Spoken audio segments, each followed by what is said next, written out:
Olá pessoal, nessa aula eu quero falar sobre um tipo abstrato de dados muito útil que é usado com muita frequência em diversos sistemas, desde os mais básicos como compiladores até sistemas já de aplicação mesmo para o usuário final, como editor de texto. Na realidade é um tipo de dados, uma estrutura de dados realmente muito comum que a gente chama de tabela de símbolos, ou em inglês também symbol table.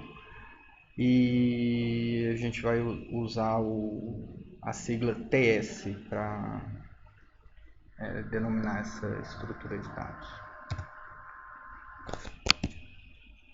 Bom, uma tabela de símbolos é uma estrutura, o tipo abstrato de dados, tabela de símbolos, é muito simples de entender. Ele é simplesmente uma tabela com duas colunas. A primeira coluna é uma chave e para cada chave a gente tem associado um valor. Então, por exemplo, você pode pensar numa aplicação de dicionário em que você quer armazenar para cada palavra do seu vocabulário uma definição. Então, as chaves são as palavras do seu dicionário e associado a cada chave você tem como valor a definição daquela palavra. Outra aplicação desse tipo de dados é busca em geral em um conjunto de documentos e também a busca que a gente usa bastante, que é a busca na web, em que a tabela de símbolos armazena as chaves da tabela de símbolos seriam palavras-chave em que os usuários então estão interessados em fazer buscas. E os valores são os documentos em que contém cada uma dessas palavras-chave. Ou, no caso da web, as páginas, né? Então, para cada palavra-chave que a gente está interessado em buscar, a gente tem como valor associado a essa palavra-chave todos os documentos que usam essa palavra, que incluem essa palavra. Outra aplicação são os compiladores, em que, de linguagem de programação mesmo, em que o compilador ele precisa manter uma tabela de símbolos cuja chave contém os nomes das variáveis declaradas no programa e o valor associado a cada variável é uma estrutura que define pelo menos o tipo e o valor daquela variável. Eu gostaria de chamar a atenção com a similaridade entre uma tabela de símbolos e um vetor. Vocês conseguem ver que isso aqui é muito parecido com um vetor? A questão do vetor é que ele tem algumas particularidades, né? As chaves de um vetor são sempre números inteiros, são os índices do vetor, né? Então não é só isso, o que mais que um vetor tem de particularidade? Os índices, no caso da linguagem Java, por exemplo, o índice sempre começa em 0, né? E vai até n-1, sendo que n é o tamanho do vetor. E isso significa que os índices são sempre consecutivos, né? O 0, 1, 2, 3. Você não pode pular índices em um vetor, certo?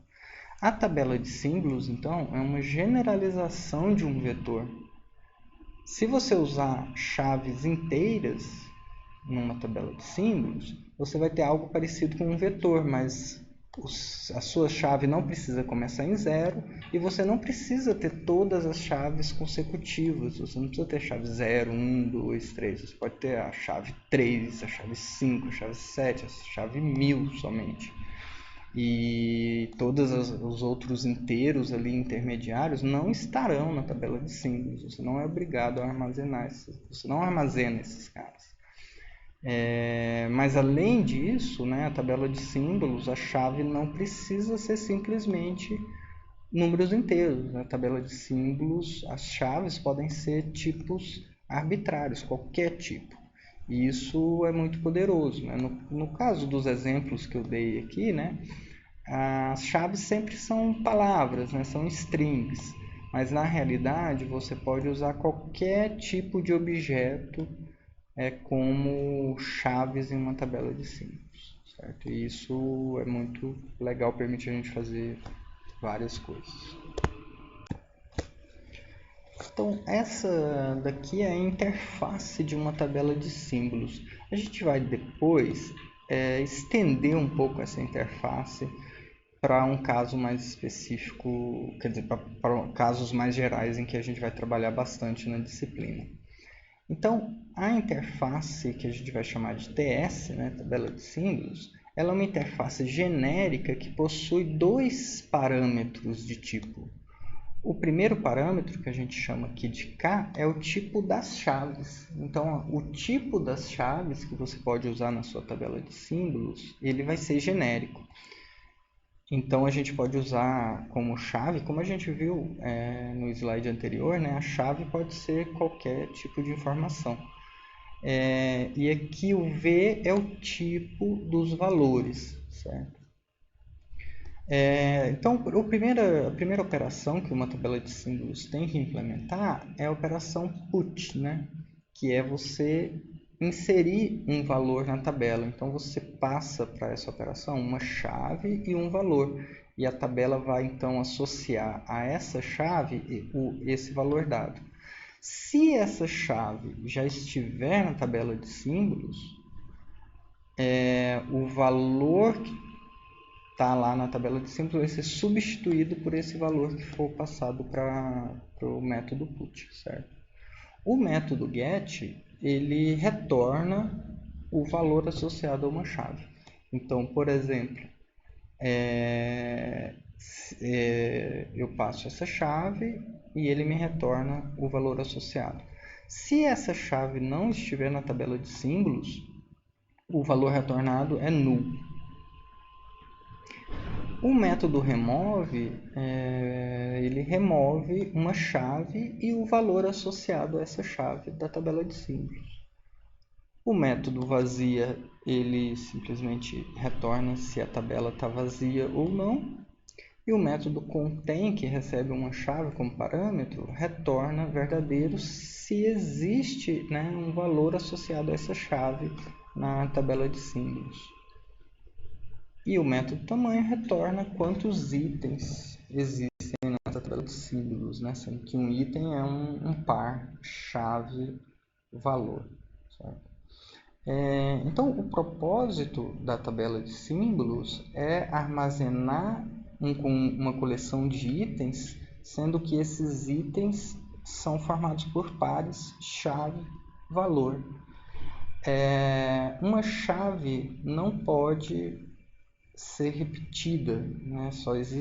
As chaves são únicas na tabela de símbolos. Uma chave também nunca pode ser null. Toda chave deve ter um valor realmente diferente de null. A mesma coisa vale para os valores, tá? A gente não pode associar o valor null a uma chave, certo?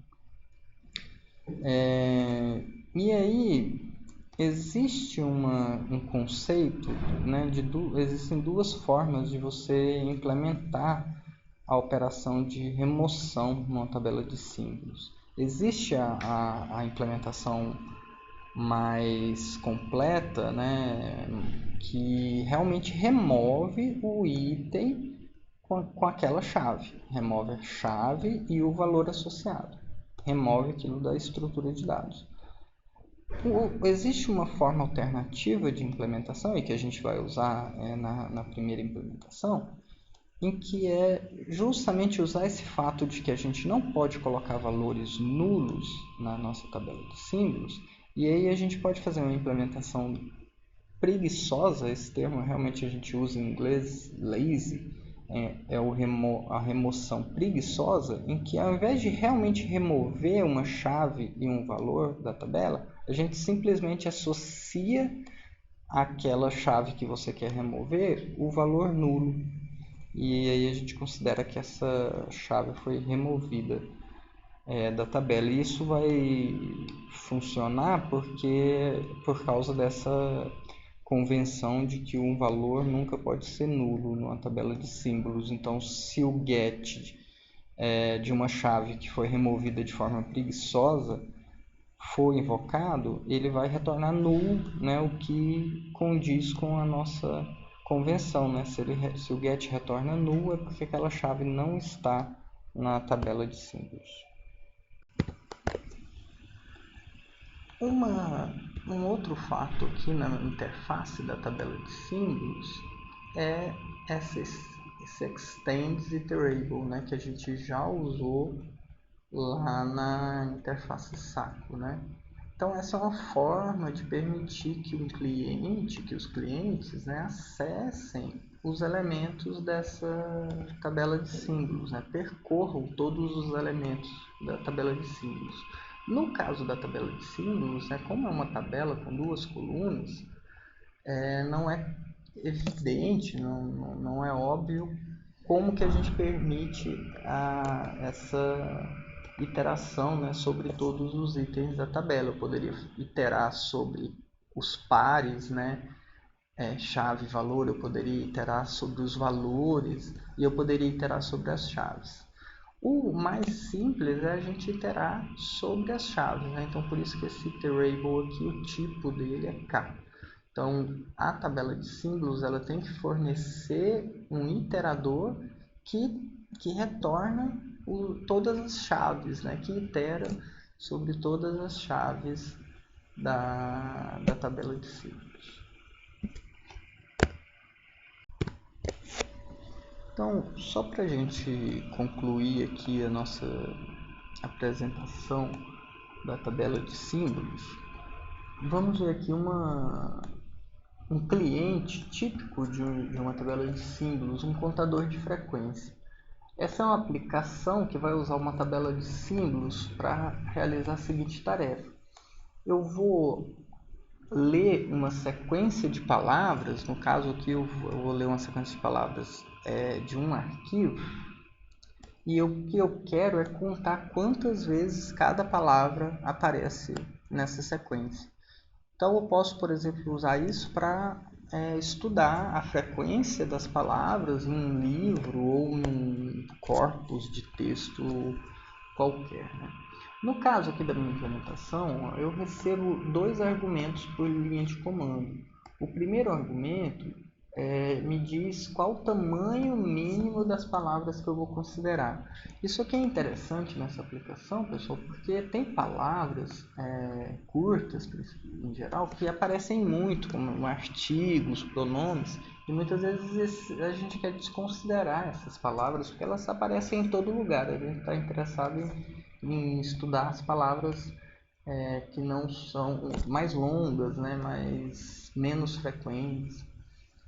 E o segundo argumento que eu recebo na linha de comando é o nome de um arquivo que contém a sequência de palavras, né, o texto que eu quero analisar. No caso aqui eu estou usando esse objeto in, que ele tem exatamente a mesma interface do stdin. Tá? Esse não é um objeto, desculpa, é uma classe. Né? Essa classe in, ela tem a mesma interface do stdin, só que ela permite que a gente abra um arquivo, né? E não você não precisa digitar a entrada na linha de comando. É tudo fornecido através de um arquivo, certo? Então eu criei um objeto aqui que vai ler o arquivo que foi passado pela linha de comando, certo? Então aqui eu crio uma tabela de símbolos. No caso, eu estou usando aquela interface que eu apresentei no slide anterior, certo? Eu vou usar chaves que são do tipo string, as chaves da minha tabela vão ser as palavras, certo? E para cada palavra eu vou associar um número inteiro, que vai ser justamente quantas vezes aquela palavra apareceu no meu texto, certo? No caso aqui eu estou criando um objeto desse tipo TS encadeada, que é uma implementação que eu vou passar para vocês, que implementa uma tabela de símbolos usando uma lista encadeada. É uma implementação bem simples. Então, enquanto o arquivo eu não tiver chegado ao final do arquivo, o que eu faço é ler uma string, uma palavra do arquivo de entrada, verifico se essa palavra respeita a minha restrição, né, do tamanho mínimo, se o comprimento da palavra é maior ou igual ao comprimento mínimo. Se ela respeitar, então podem ocorrer duas situações. Primeiro, eu vejo se a palavra já está ou não na tabela de símbolos. Se a palavra não apareceu ainda, se ela não está na tabela de símbolos, é porque ela ainda não apareceu no meu texto, na minha entrada, né? Então não existe uma entrada associada a essa palavra lá na tabela de símbolos. Então não tem um contador associado, né? Não tem a quantidade de vezes que essa palavra apareceu na entrada, porque ela apareceu 0 vezes. Então, se a palavra não está na tabela de símbolos, eu chamo a operação put, passando a palavra como chave e o contador 1, porque essa é a primeira vez que essa palavra apareceu na tabela de símbolos, certo? Caso contrário, ou seja, se a palavra já está na tabela de símbolos, significa que essa palavra já foi vista anteriormente no texto e eu não sei quantas vezes essa palavra foi vista. Então, eu vou alterar o valor associado a essa palavra, né? Vou usar de novo a operação put, mas agora, como a palavra já está lá, eu vou alterar o valor associado, que é esse aqui, né? O valor associado a essa palavra, para qual valor? Para o valor que está lá, eu vou usar a operação get aqui para pegar o valor associado a essa palavra, que é quantas vezes essa palavra já apareceu até agora, mais um, porque a palavra acabou de aparecer mais uma vez. Certo? Então, com isso, esse pedaço de código aqui, o que ele está fazendo é consumir uma sequência de palavras e preenchendo essa tabela de símbolos, associando a cada palavra quantas vezes ela aparece nesse texto, certo? Nessa sequência de palavras. Bom, feito isso, agora o que a minha aplicação faz é encontrar a palavra mais frequente no texto que foi fornecido no comentário. E para isso eu simplesmente armazeno eu vou percorrer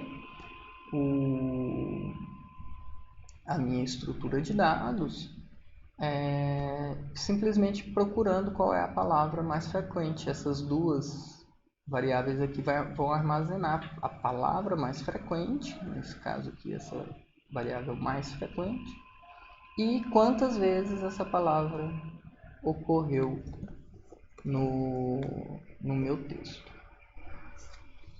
Bom, para isso eu vou usar o fato, né, da minha tabela de símbolos ser iterável, né, e vou fazer um for each. Então, esse for each na tabela de símbolos é sobre as chaves da tabela de símbolos, né? Então, vou fazer um for each, né, um for para cada palavra na tabela de símbolos. Para cada palavra, eu vou pegar quantas vezes ela ocorreu na tabela de símbolos e vou comparar com a palavra mais frequente até o momento. Como eu começo com maxCount igual a 0, sempre, né, na primeira palavra que eu pegar aqui na tabela de símbolos, ela vai ter ocorrido pelo menos uma vez no texto, né? Se ela está na tabela de símbolos, é porque ela ocorreu pelo menos uma vez. Então, sempre a primeira palavra que eu pegar aqui no for, ele vai entrar nesse if, né? E já vai inicializar a palavra mais frequente, né? Então, essa inicialização aqui, ela é irrelevante, né? Na realidade, é importante só inicializar o maxCount com 0, né?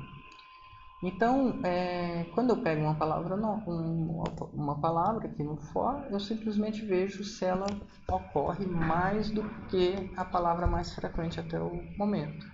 Se isso for verdade, eu armazeno a palavra, essa palavra atual, né, como a mais frequente, e armazeno também o contador, né, de quantas vezes a frequência dela, eu armazeno nessa variável maxconf. E eu faço isso para todas as chaves da minha tabela.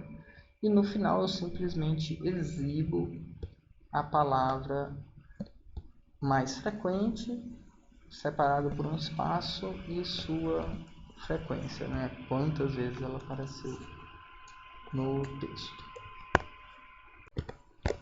Bom, então é isso. Espero que vocês tenham compreendido a ideia desse tipo abstrato de dados, né? Dessa tabela de símbolos. O conceito da tabela de símbolos é algo relativamente simples, mas ele é muito poderoso ao mesmo tempo, né? Ele permite que nós resolvamos os mais diversos problemas com essa interface, né, de tabela de símbolos, justamente porque ele é uma generalização de um vetor, né? É um vetor em que os índices, né, as chaves, podem ser de qualquer tipo, certo? Essa estrutura de dados ela é tão comum na programação, né, na prática, que muitas linguagens de programação já fornecem como um tipo básico, né, um tipo primitivo da linguagem, ou uma estrutura de dados que implementa uma tabela de símbolos.